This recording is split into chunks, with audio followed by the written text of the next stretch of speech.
Hello बच्चों, वापस आ गए हैं अपन एक नई वीडियो के साथ। और अभी तक अपन ने अभी अपन पढ़ रहे हैं कैसे अपन कंसंट्रेशन ऑफ ओर्स की बात कर रहे थे कि कैसे अपन ओर को कंसंट्रेटेड करेंगे। तो उसमें अपन ने पहला पहला मेथड पढ़ा था बच्चों, फिजिकल मेथड। कौन सा पढ़ा था? फिजिकल। अब अपन नेक्स्ट जो बात करने वाले हैं वो है केमिकल मेथड। किसकी बात करने वाले हैं? Chemical method. और केमिकल सेपरेशन की बात करेंगे, केमिकल सेपरेशन की बात करेंगे बच्चों। इसे लीचिंग इफेक्ट भी बोल देते हैं। क्या बोल देते हैं? लीचिंग सेपरेशन भी बोल देते हैं, लीचिंग भी बोल देते हैं। तो केमिकल सेपरेशन को लीचिंग भी बोल दिया जाता है बच्चों, ठीक है ना। लीचिंग वर्ड तुम ये जब जो है ना, तुम बायो वाले स्टूडेंट तो अच्छे से समझ पाएंगे लीचिंग क्या होता है, क्योंकि जब वो पढ़ेंगे ना इकोलॉजी नाम का चैप्टर, तो उसमें मिनरल्स आएंगे। और मिनरल्स जब नीचे की साइड चले जाते हैं ना, तो उसे बोला जाता है, मतलब मिनरल्स जब सेपरेट हो जाते हैं ना, तो वो सारी चीज़ें होती है लीचिंग में। किसमें आएगी? लीचिंग में। तो ये सारी प्रोसेस अपन लीचिंग में पढ़ने वाले हैं बच्चों, ठीक है। तो केमिकल सेपरेशन पढ़ने वाले हैं बच्चों, जिसे लीचिंग बोला जाता है, ठीक है ना।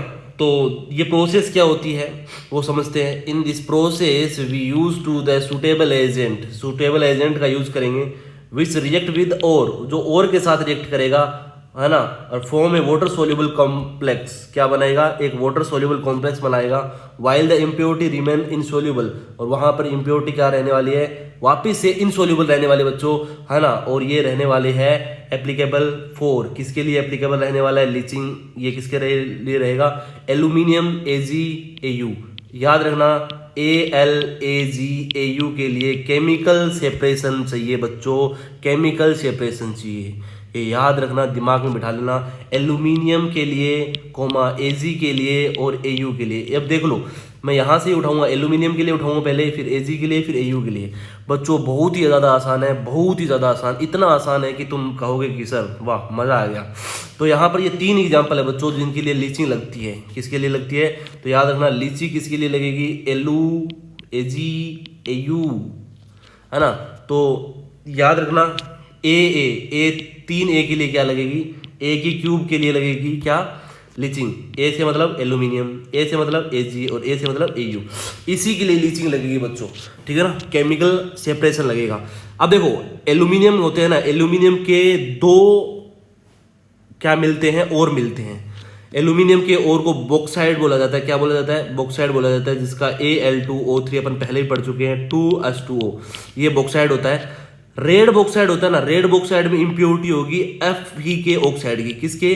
Fe के ऑक्साइड, चाहे वो Fe2O3 हो, चाहे वो FeO हो। समझ रहे हो मेरी बात को? तो रेड बॉक्साइड होता है ना, रेड बॉक्साइड, उसमें रेड बॉक्साइड में एल्यूमिनियम के ओर के साथ साथ इसमें मेजर जो इम्प्योरिटी रहेगी वो किसकी रहेगी? आयरन के ऑक्साइड की रहेगी। या तो आयरन का FeO हो या फिर Fe2O3 हो। बच्चों ये बहुत ही ज़्यादा इंपॉर्टेंट है, याद रखना। रेड बॉक्साइड इम्प्योरिटी फेरस के ऑक्साइड की। अगर बात करें एल्यूमिनियम का, व्हाइट बोरेक्स क्या है? व्हाइट बॉक्साइट है। तो व्हाइट बॉक्साइट के अंदर एल्यूमिनियम के ऑक्साइड का फॉर्मूला आ गया, ये और हो गया इसका। और इसके अंदर इंप्योरिटी होती है SiO2 की। किसकी? SiO2 की मेजर इंप्योरिटी, ये ध्यान रख लेना, ठीक है ना। अब अपन बात करेंगे केमिकल सेपरेशन। पहले अपन बात करेंगे रेड बॉक्साइड की, उसके बाद में बात करेंगे व्हाइट बॉक्साइड की, ठीक है ना। रेड बॉक्साइड 2 प्रोसेस रहेगी रेड बॉक्साइड में, केमिकल सेपरेशन में क्या रहने वाली है? दो प्रोसेस रहने वाली है। और व्हाइट बॉक्साइड के लिए एक प्रोसेस रहेगी, मैं बता देता हूं तुमको।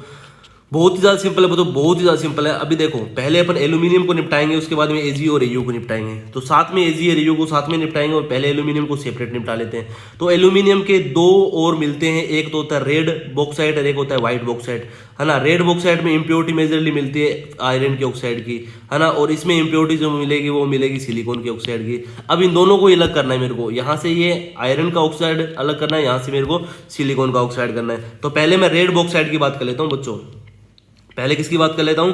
रेड बॉक्साइड की बात कर लेता हूं। और रेड बॉक्साइड में से इंप्योरिटी हटाने के लिए यहां पर बच्चों 2 प्रोसेस यूज करेंगे। एक रहेगी बेयर प्रोसेस, एक रहेगी होल प्रोसेस। दोनों की दोनों दे रखी है एनसीईआरटी में, दोनों की दोनों पढ़ लेना। होगा क्या? सुनो, पहले बेयर प्रोसेस के अंदर चलते हैं अपन। बेयर प्रोसेस के अंदर देखो, ये यहां पर ध्यान दो, केवल के लिए बीकर है। क्या है ये? बीकर है। ठीक है ना। और यहाँ पर मैं लेके आ गया एल्यूमिनियम का ऑक्साइड Al2O3 डॉट H2O, ठीक है ना। प्लस में इसमें इम्प्योरिटी है किसकी, FeO की, Fe मान लो, कोई भी फेरस का ऑक्साइड मान लो, इसमें इम्प्योरिटी है, मेरे को ये हटाना है, ठीक है ना। ये वाटर में क्या है डाल रखा है मैंने, ठीक है ना।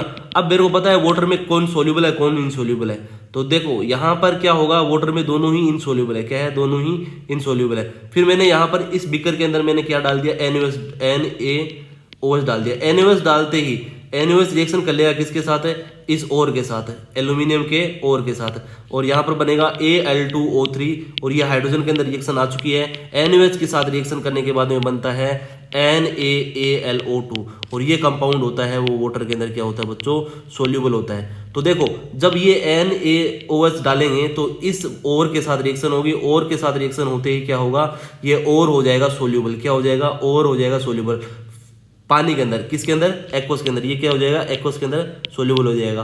पर यहाँ पर सोचने वाली बात ये है कि फेरस का ऑक्साइड अभी भी क्या है, इनसोल्यूबल है, क्या है, इनसोल्यूबल है। इसका मतलब फेरस का ऑक्साइड NaOH डालने पर भी इनसोल्यूबल पड़ा रहा है। इसका मतलब एक चीज सोल्यूबल होगी एक चीज इनसोल्यूबल होगी, तो मतलब दोनों को सेपरेशन तो हो गया ना बच्चों।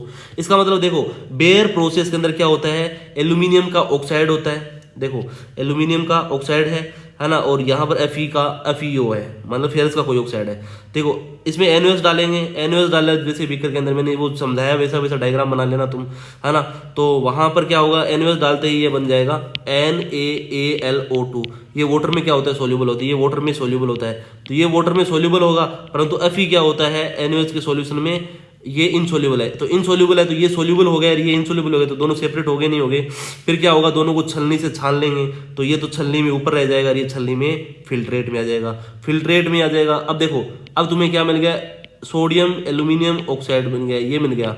इसको तुम जब वाटर के अंदर डालोगे ना तो क्या होगा तुम्हें पता है, एल्यूमिनियम के हाइड्रोक्साइड मिलेगा, क्या मिलेगा, एल्यूमिनियम का हाइड्रोक्साइड और सोडियम हाइड्रोक्साइड वापस मिल जाएगा। तुम्हें इसकी जरूरत है बच्चों, तुम्हें इसी को नेक्स्ट स्टेप के अंदर लेके जाना पड़ेगा, समझ रहे हो बात को। नेक्स्ट स्टेप क्या है तुम्हें पता है ना, नेक्स्ट स्टेप क्या है, ऑक्सीडेशन करना, कंसंट्रेटेड ओर का ऑक्सीडेशन करना।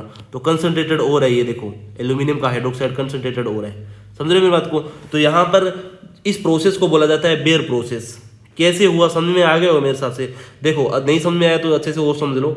क्या होगा, एल्यूमिनियम का ऑक्साइड है और इसमें आयरन के ऑक्साइड इम्प्योरिटी है, इसको मेरे को हटाना है। जैसे इसमें NaOH डालेंगे ना, NaOH डालते ही क्या हो जाएगा, ये कंपाउंड बनेगा, सोडियम एल्यूमिनियम ऑक्साइड बन जाएगा। ये सोल्यूबल होता है, सोल्यूबल होता है तो ये पानी के अंदर डिजोल्व हो जाएगा, पर ये अभी भी क्या है, इनसोल्यूबल है। इनसोल्यूबल है तो इनको छलनी से छान के अलग कर लेंगे, तो सॉल्यूशन के फिल्ट्रेट में क्या आ जाएगा, केवल और केवल ये। फिर इसको अलग से वाटर डालेंगे एक्सिस में, तो क्या हो जाएगा, एल्यूमिनियम का हाइड्रोक्साइड मिल जाएगा और NaOH अलग से निकल जाएगा।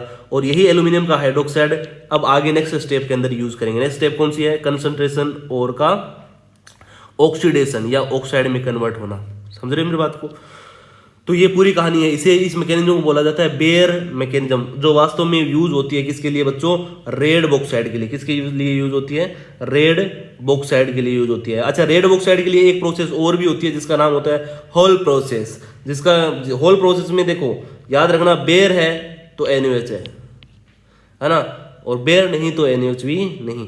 तो यहाँ पर याद रखना बेयर होगा वास्तव में NaOH आएगा, और होल प्रोसेस में Na2CO3 आएगा, Na2CO3 आएगा। सेम प्रोसीजर रहेगा। देखो बच्चों यहाँ पर क्या होगा, अच्छे से समझने की कोशिश करना। यहाँ पर भी क्या होगा, देखो एल्यूमिनियम का ऑक्साइड है बीकर के अंदर, ठीक है ना, और यहाँ पर इम्प्योरिटी तुम्हें पता है FeO की है ना, या Fe2O3 की है, जो भी इम्प्योरिटी है। इसके अंदर तुमने क्या डाला, अब की बार Na2CO3 डालेंगे तो वही रिएक्शन होगी, एल्यूमिनियम के ऑक्साइड है ना, वो Na2CO3 के साथ रिएक्शन करेगा और क्या बनाएगा, सोडियम, वही ऊपर वाला प्रोडक्ट बनाएगा AlO2, है ना। ये वापस से क्या होता है, वाटर सोल्यूबल होता है, क्या हो जाएगा, वापस से वाटर सोल्यूबल हो जाएगा बच्चों। तो यहाँ से वही कहानी रची जाएगी, यहाँ से वही कहानी रची जाएगी, ऊपर वाली प्रोसेस है। बस फर्क इतना सा है कि ऊपर वाले में क्या यूज करा है, NaOH, और नीचे वाले में क्या यूज करा है, सोडियम का कार्बोनेट यूज करा है। तो यहाँ पर देखो वही प्रोडक्ट बन गया। ये रिएक्शन हाइड्रोजन के अंदर आ चुकी है, सोडियम AlO2। इसको जब वाटर के अंदर वापस रिएक्शन कराएंगे तो वापस से क्या बन जाएगा, एल्यूमिनियम का हाइड्रोक्साइड, और यहाँ पर अब की बार कार्बोनेट बन जाएगा, क्योंकि CO2 भी है साथ में, ठीक है ना। ये CO2 किससे आई है, यही CO2 है बच्चों। वो कोई दिक्कत वाली बात नहीं, तुम्हें मेन प्रोडक्ट याद रखना है, क्या बनेगा, एल्यूमिनियम का हाइड्रोक्साइड बन जाएगा और यही आगे यूज होगा। समझ रहे हो मेरी बात को। तो होल क्या पूछ सकता है एग्जामिनर ये पूछ सकता है कि लीचिंग प्रोसेस के अंदर रेड बोरेक्स को सेपरेट करने के लिए या रेड बोरेक्स से इम्प्योरिटीज दूर करने के लिए बताओ होल प्रोसेस के अंदर क्या यूज करा जाएगा। तो होल प्रोसेस के अंदर तुम्हें बच्चों बता देना है फिर Na2CO3 यूज करा जाएगा। और यहाँ पर बेयर प्रोसेस के अंदर क्या यूज करा जाएगा, NaOH यूज करा जाएगा। और ये पीछे वाला डायग्राम भी बच्चों तुम अच्छे से बना लेना, मेरे हिसाब से सही रहोगे। अब बात करते हैं व्हाइट बॉक्साइड की। किसकी बात करेंगे, व्हाइट बॉक्साइड। व्हाइट बॉक्साइड में इम्प्योरिटी किसकी होती है बच्चों, SiO2 की। किसकी होती है, SiO2। अच्छा, इसको हटाने के लिए इसके लिए वन प्रोसेस रहेगी जिसे बोला जाता है सरपेक्ट्स प्रोसेस, और इसमें कार्बन प्लस में N2 का यूज करा जाता है। कार्बन प्लस में N2 का यूज करा जाता है। देखो N2 नाइट्रोजन का बॉन्ड ऑर्डर होता है 3, बॉन्ड ऑर्डर रहता है 3, इसलिए हाई टेम्परेचर पर रिएक्शन करानी पड़ेगी बच्चों। यहाँ पर देख लो एल्यूमिनियम का, देखो यहाँ बीकर है, ये रहा बीकर, ठीक है ना। और बीकर के अंदर क्या है, Al2O3 है, ठीक है ना। और इसके अंदर इम्प्योरिटी किसकी है, SiO2 की इम्प्योरिटी है, ठीक है ना। इस बीकर में मैंने क्या डालिया, N2 गैस डाली अंदर नीचे से। N2 गैस डालेगी तो देखो नाइट्रोजन हाई टेम्परेचर पर रिएक्शन करानी पड़ेगी, ठीक है ना। और इसके साथ साथ इसमें क्या डाला, कार्बन डाला। दोनों साथ में डालेंगे तो कार्बन इसके कॉन्टेक्ट में भी आएगा, इसके कॉन्टेक्ट में आएगी, दोनों के कॉन्टेक्ट में आएगा। तो कार्बन दोनों के कॉन्टेक्ट में आएगा, तो इस देखो जब सिलिकॉन के कॉन्टेक्ट में आएगा ना तो क्या करेगा तुम्हें पता है, SiO2 है ना, जब कार्बन के कॉन्टेक्ट में आएगा तो इसको ऑक्सीजन छीन लेगा और क्या बना लेगा, CO2 प्लस में सिलिकॉन, दोनों ही वेपर फॉर्म में बना देगा, दोनों ही बाहर निकल जाएंगे मीडियम से। समझ रहे हो मेरी बात को। तो कार्बन होता है वो SiO2 के पास आएगा और इसके SiO2 की दोनों ऑक्सीजन को छीन लेगा और अपने पास जोड़ लेगा। जैसे ये दोनों अपने पास जोड़ेगा, जब जो दोनों के दोनों ऑक्सीजन अपने पास जोड़ देगा, समझ रहे हो, तो इसमें क्या हो जाएगा, CO2 बन जाएगी। और CO2 के बाद में यहाँ पर जो सिलिकॉन है वो क्या होती है, गैस के फॉर्मेट में आके ये भी बाहर निकल जाएगी। पर यहाँ पर इंपॉर्टेंट बात तुम्हें बताऊँ क्या है, इंपॉर्टेंट बात ये है कि जब Al2O3 रिएक्शन करेगा ना तो उसके साथ कार्बन भी आएगा और नाइट्रोजन दोनों आएगा। तो कार्बन क्या लेके भग जाएगा, इसके ऑक्सीजन को लेके भग जाएगा और क्या बच जाएगा, एल्यूमिनियम अकेला बच जाएगा। एल्यूमिनियम के आगे कौन जुड़ जाएगा, नाइट्रोजन आगे जुड़ जाएगा। ये तुम्हें पता है ना कहाँ आएगी रिएक्शन, ये एल्यूमिनियम वाली रिएक्शन तुम्हारा बोरोन फैमिली जब पढ़ा रहा था ना मैं, बोरोन फैमिली वहाँ पर आ चुकी है, ठीक है ना। जब एल्यूमिनियम के ऑक्साइड की रिएक्शन अपन नाइट्रोजन के साथ कराते हैं तो बनता है एलन, क्या बनता है, An, ठीक है ना, An बन गया। अच्छा, इसके ऑक्सीजन को कौन लेके भग गया, ये कार्बन लेके भग गया, ठीक है ना, क्योंकि कार्बन का एक मॉलिक्यूल तो रहेगा नहीं, बहुत सारे मॉलिक्यूल रहेंगे। तो यहाँ पर An बन गया। अब तुम्हें पता है ना An का हाइड्रोलाइसिस भी मैंने करवाया था। जब An का हाइड्रोलाइसिस होता है ना, हाइड्रोलाइसिस में क्या होगा, ये हाइड्रोजन होंगे वो तो नाइट्रोजन के साथ चले जाएंगे, और ये जिसके पास देखो हाइड्रोलाइसिस में H और OH के फॉर्मेट में टूटेगा, ये हाइड्रोजन तो किसके पास चले जाएंगे, नाइट्रोजन के पास, ये OH माइनस किसके पास चला जाएगा, एल्यूमिनियम के पास। तो यहाँ पर बन जाएगा AlOH3 और क्या बन जाएगा, NH3 बाहर, जो NCERT में नहीं है। अमोनिया गैस बाहर निकल जाएगी और अमोनिकल स्मेल निकलेगी। अमोनिकल स्मेल तुम्हें अच्छे से जानते हो बच्चों कौन सी होती है, ठीक है ना। तो एल्यूमिनियम के हाइड्रोक्साइड बच्चों यहाँ से वापिस से निकल गए, ये नेक्स्ट स्टेप के अंदर काम आ जाएगा। इसका मतलब देखो तीन प्रोसेस बता दी तुमको मैंने, 3 प्रोसेस बता दी। एक तो रेड बॉक्साइड से बनाई है, एक व्हाइट बॉक्साइड से बनाई है ना। टोटल 3 है इसमें, बेयर प्रोसेस और होल प्रोसेस। तो एग्जामिनर क्या पूछ सकता है, तीनों में प्रोडक्ट तो सेम ही बन रहा है ना, ये और ये, ठीक है ना। तो यहाँ पर एग्जामिनर पूछेगा बताओ बेयर प्रोसेस के अंदर यूज होने वाला रिएजेंट कौन सा है, तो यहाँ पर NaOH। और होल प्रोसेस के अंदर यूज होने वाला रिएजेंट कौन सा है, Na2CO3। और व्हाइट बॉक्साइड के लिए जो सरपेक्ट प्रोसेस होती है उसके लिए रिएजेंट कौन सा होता है, कार्बन प्लस में नाइट्रोजन। बच्चों सेम प्रोसीजर रहेगा, सेम तरीका रहेगा, बस ये सरपेक्ट्स प्रोसेस होती है वो NCERT में नहीं दे रखी, ठीक है ना। अब ये बात होगी, क्या अपन ने एल्यूमिनियम को खत्म करा, हाँ एल्यूमिनियम को खत्म करा। एल्यूमिनियम को सेपरेट करने के लिए, एल्यूमिनियम के ओर से ये गैंग हटाने के लिए, है ना, इम्प्योरिटी हटाने के लिए अपन को लीचिंग करनी ही पड़ेगी बच्चों। क्या करनी पड़ेगी, लीचिंग करनी पड़ेगी। और लीचिंग के लिए सारी प्रोसेस होगी बच्चों, इससे ज़्यादा कुछ पूछेगा नहीं एग्जामिनर, इससे ज़्यादा कुछ होता नहीं है, ठीक है ना। और लास्ट में एल्यूमिनियम की अपन अलग से मेटलर्जी पढ़ेंगे अलग से, तब मैं तुम्हें पूछूंगा। देखो बच्चों हर एक चीज़ याद रहनी चाहिए क्योंकि ये वापस से आने वाली है, वापस से तुम्हें मैं पूछने वाला हूँ, ठीक है। अब अपन आगे बढ़ते हैं, मेरे हिसाब से मैं उम्मीद करता हूँ तुम्हें समझ में आया होगा। अब आगे बढ़ते हैं, चलो अगर अपन थोड़ी सी ये डायग्राम बना लेना। अब देखो दो जने तो रह गए, AG और AU। AG और AU की भी बातें कर लेते हैं, उनके भी केमिकल सेपरेशन की बातें कर लेते हैं। तो यहाँ पर जो AG और AU, यहाँ थोड़ा सा मैं बड़ा दिखा देता हूँ तुमको, है ना, थोड़ा सा अच्छे समझ में आएगा। AG और AU को सेपरेट करेंगे ना बच्चों, सेपरेट करने के लिए साइनाइड प्रोसेस का यूज करेंगे। कौन सी प्रोसेस का यूज करेंगे, साइनाइड का। जैसे कि Ag के सल्फाइड दे रखा है, क्या दे रखा है, Ag का सल्फाइड, Ag का सल्फाइड दे रखा है। Ag के सल्फाइड का जब अपन क्या करेंगे, सोडियम साइनाइड के साथ रिएक्शन कराएंगे तो क्या होगा, तुम्हें पता है ना, ये कहाँ आ गया था, फोर्थ फ्लोट्स के अंदर आया था, तो पता है ना, है ना, फोर्थ फ्लोट्स के अंदर भी ये प्रोसेस आई थी, सोडियम साइनाइड, उसमें कॉम्प्लेक्स कंपाउंड बना था, नहीं बना था, बना था। तो Ag के सल्फाइड की रिएक्शन जब जब अपन क्या करेंगे, सोडियम के साइनाइड के साथ कराएंगे, इसके कितने मोल ले रखे हैं, 4 मोल ले रखे हैं, है ना, और ऑक्सीजन के प्रेजेंस में रिएक्शन कराते हैं। अगर ऑक्सीजन के प्रेजेंस में रिएक्शन नहीं कराएंगे तो रिएक्शन चली जाएगी रिवर्स, ठीक है ना। तो और रिवर्स को ऑक्सीजन रिएक्शन को आगे फॉरवर्ड चलाने के लिए ऑक्सीजन की रिक्वायरमेंट है रहेगी। तो तुम्हें पता है यहाँ पर वो फोर्थ फ्लोटिंग में भी क्या हुआ था, कॉम्प्लेक्स कंपाउंड बना था। तो यहाँ पर Ag का क्या बन जाएगा, कॉम्प्लेक्स कंपाउंड बन जाएगा। Ag यहाँ पर है कौन सी ऑक्सीडेशन स्टेट में, प्लस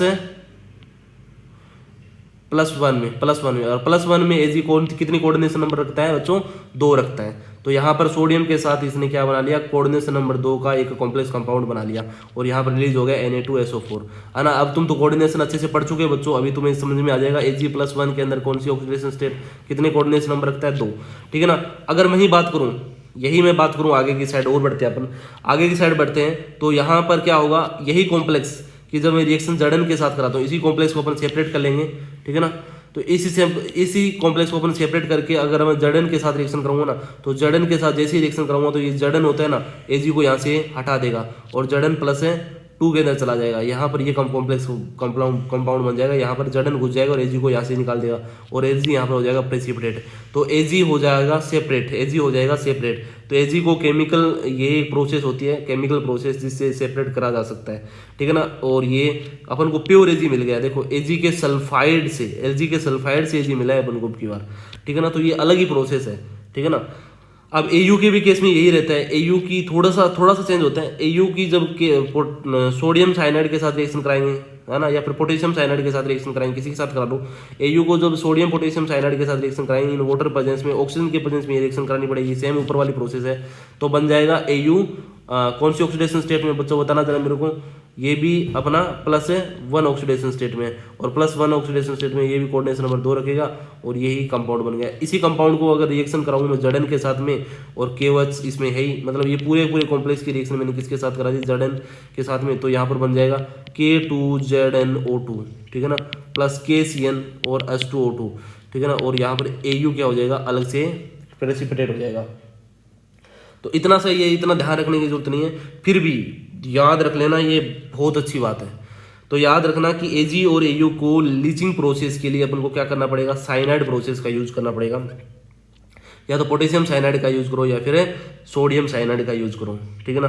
पहले अगर यूज करेंगे तो पहले कॉम्प्लेक्स कंपाउंड बनेगा, और उसके बाद में अपन क्या करेंगे, जर्डन के साथ रिएक्शन करा के आयन एक्सचेंज करके अपन ने Ag और Au को क्या कर लेंगे, प्रेसिपिटेट कर लेंगे। ये रिएक्शन एज इट इज तुम्हें याद रहनी चाहिए, है ना। In absence of oxygen reaction become reversible, oxygen के एब्सेंस में रिएक्शन क्या चली जाएगी बच्चों, रिवर्सिबल चली जाएगी। अब ये फर्स्ट स्टेप हो चुकी है, अब अपन फर्स्ट स्टेप को पार कर चुके हैं, ये जो कंसंट्रेशन ऑफ ओर की पूरी बातें हो चुकी है। अब अपन क्या करेंगे, conversion of concentrated ore into oxide, ये प्रोसेस पढ़ने वाले हैं, ठीक है ना। तो सेकंड स्टेप पढ़ेंगे, तो ये पूरी हो गया, conversion of concentrated ore into oxide form, ये बहुत ही ज़्यादा इंपॉर्टेंट है, ठीक है ना। ये पूरी कहानी हो गई, अभी के लिए बस इतना ही, बाकी बातें करेंगे ब्रेक के बाद। धन्यवाद।